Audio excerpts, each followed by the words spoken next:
Never attempt to win by force what can be won by deception.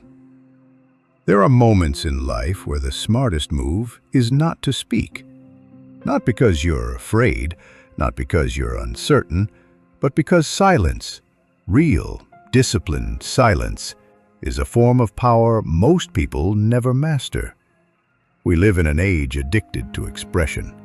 People speak to fill space, to win favor, to escape discomfort. But Machiavelli saw things differently. To him, speech was not an act of emotional release. It was a weapon, a strategy, a risk.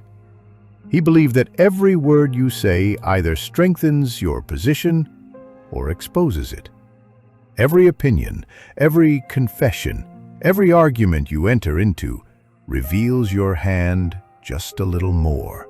And those who are patient enough to stay quiet often hold the advantage, not because they know everything, but because they don't feel the need to prove anything. Why do we talk so much?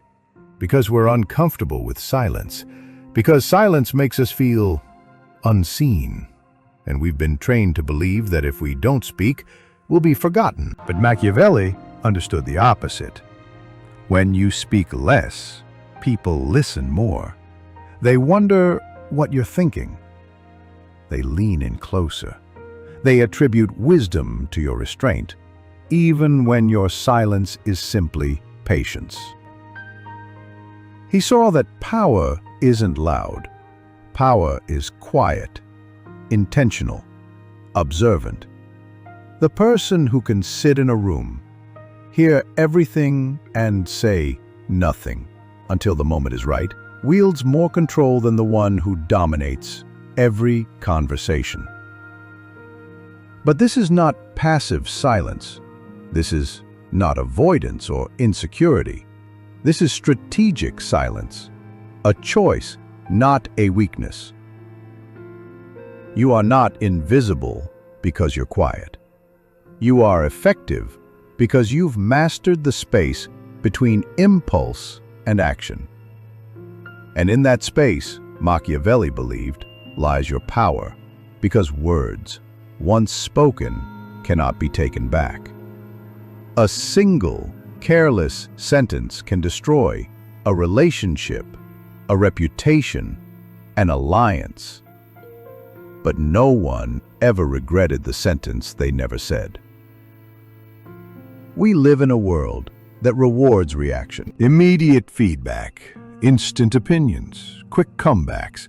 But the most dangerous people, Machiavellian people, play a longer game.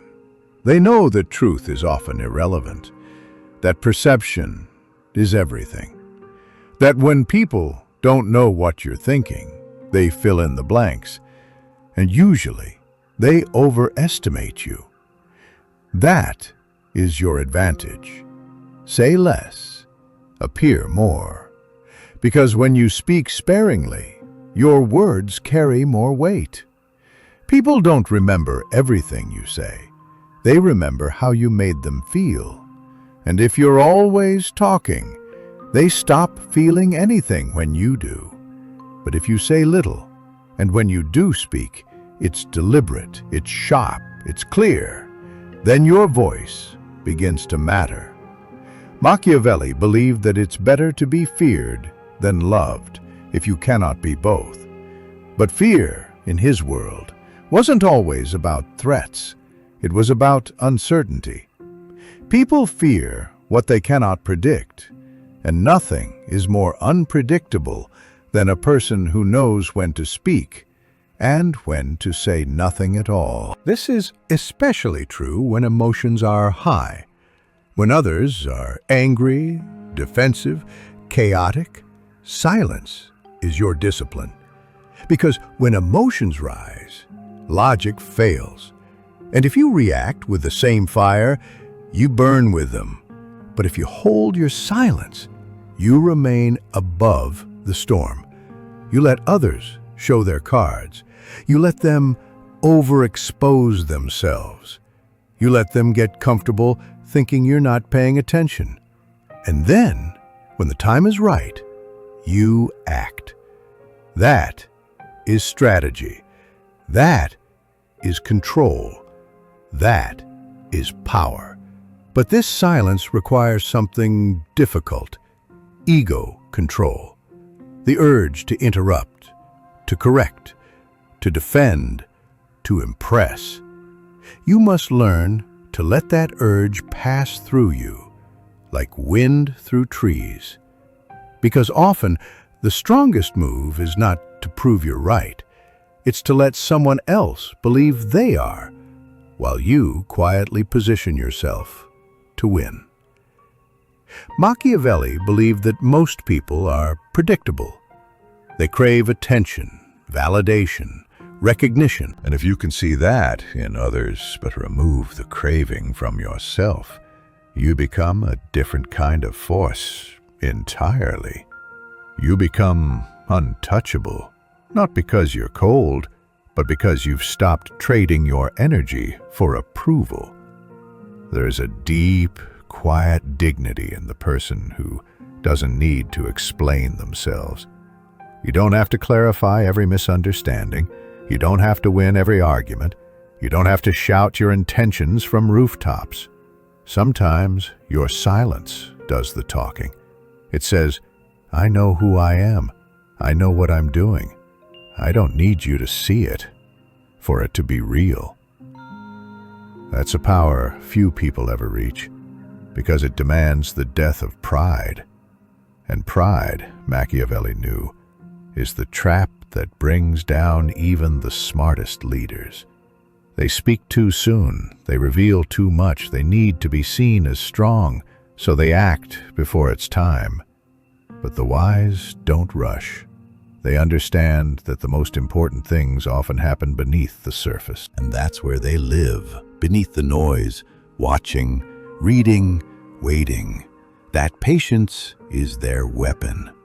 We live in a time where people confuse silence with weakness. But silence, when wielded with awareness, is the refuge of the strong. It's the shield behind which strategy is born. Machiavelli didn't advocate for silence in all things. He knew when to speak was just as vital as knowing when not to. The key was timing. The right word at the wrong moment is still the wrong move. But when you speak after listening, after reading the room, after seeing what others miss, you don't just speak, you shift the balance. It takes more than intelligence to do this. It takes restraint. And in restraint, there is freedom. You are no longer pulled by the compulsions of ego, no longer enslaved by the need to defend every moment or insert yourself into every conversation. You gain distance, and from that distance, you gain clarity. You begin to see what others can't. Not because you're more clever, but because you're less distracted. Machiavelli would say, "Watch how people react to silence. The anxious will rush to fill it. The insecure will take it personally. The manipulative will test it.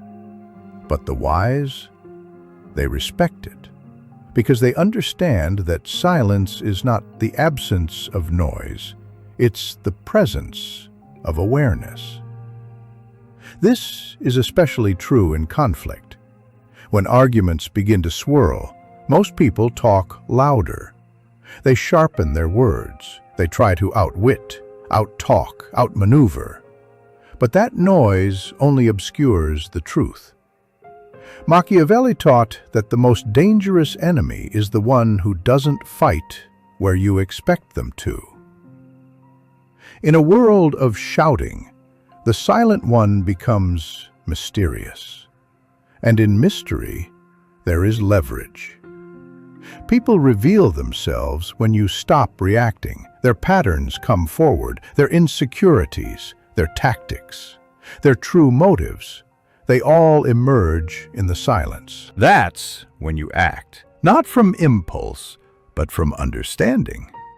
But to do that, you must first become comfortable with being underestimated, because if you're quiet, some will assume you're unsure. Let them. The moment you need to correct every false perception about you, you become a slave to them. The truly powerful are not reactive, they are composed. Not because they are cold, but because they understand this: power is preserved, not declared. It's not in how many words you say, but in how few you need to make a point. Silence isn't just strategic in conflict, it's sacred in creation. The best ideas aren't born in chaos, they are born in stillness. They are not shouted into the world, they are whispered into your soul. And only when you've protected your quiet long enough do they reveal themselves. This is where Machiavellian wisdom meets something deeper, something spiritual. Because silence isn't just a tool, it's a practice. It's the space where intention takes root, where ego dissolves, where clarity returns. Most people live outward, always explaining, always performing, always signaling. But the wise live inward. They retreat, not to escape, but to see more clearly. They listen, not to respond, but to understand. And when they speak, it's not noise, it's impact.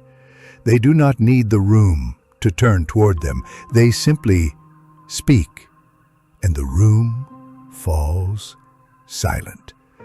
Why? Because silence trains presence. The person who is comfortable in silence commands attention without asking for it. And those who live by this understand something even deeper, that influence doesn't come from volume. It comes from precision. It comes from the ability to say exactly what needs to be said, and nothing more.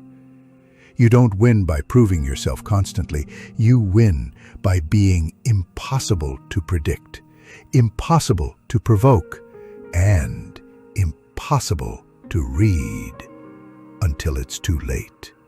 Machiavelli didn't glorify manipulation for its own sake. He simply acknowledged this truth. The world is not run by those who talk the most. It's run by those who know when not to. So next time you find yourself rushing to explain, to react, to be heard, pause and ask, is this silence weakness? Or is it wisdom? Is this my ego speaking? Or my purpose? Would Machiavelli speak now? Or would he wait? Power is not loud. Power listens. Power watches. Power chooses its moment. And when it finally speaks, it cannot be ignored.